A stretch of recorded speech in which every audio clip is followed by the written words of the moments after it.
கேரளா நிலச்சரிவு குறித்து தேசிய பசுமை தீர்ப்பாயம் தாமாக முன்வந்து விசாரணை நடத்தி வருகின்றனர். அண்மை செய்தியாக பார்த்துக் கொண்டிருக்கிறோம். நிலச்சரிவு ஏற்பட்ட பகுதிகளில் உள்ள சுரங்கம், குவாரிகள் குறித்த தகவல்களை தயார் செய்ய கேரள அரசுக்கு பசுமை தீர்ப்பாயம் உத்தரவு பிறப்பித்துள்ளது.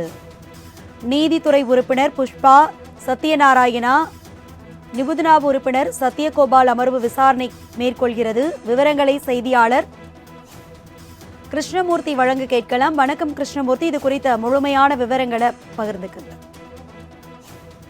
கேரளாவில் கோழிக்கோடு, வயநாடு, மலப்புரம் ஆகிய மாவட்டங்களில் நேற்று முன்தினம் பலத்த மழையானது பெய்திருந்தது.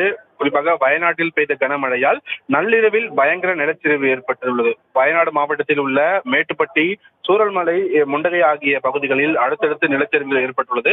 இதில் முண்டகையில் பெய்த கனமழையால் பாலமும் அடித்து செல்லப்பட்டுள்ளது. இந்த நிலச்சரிவுகளில் சிக்கி பலர் உயிரிழந்த நிலையில் சுமார் 500 குடும்பங்கள் இதில் சிக்கியுள்ளதாக தகவல் வெளியாகியிருந்தது. இந்த தகவலின் அடிப்படையில் கேரளாவின் இந்த வயநாட்டில் ஏற்பட்டுள்ள இந்த நிலச்சரிவு குறித்து தென்மண்டல தேசிய பசுமை தீர்ப்பாயம் தாமாக முன்வந்து வழக்கை விசாரிக்க முடிவு செய்துள்ளது. நீதித்துறை உறுப்பினர் புஷ்ப சத்யநாராயணா மற்றும் நிபுணத்துவ உறுப்பினர் சத்யகோபால் கொண்ட அமர்வு இன்றைய வழக்குகளை விசாரிக்கும் போது வயநாட்டில் நடந்த நிலச்சரிவு சம்பவம் தொடர்பாக தனது கவலையை தெரிவித்திருந்தது.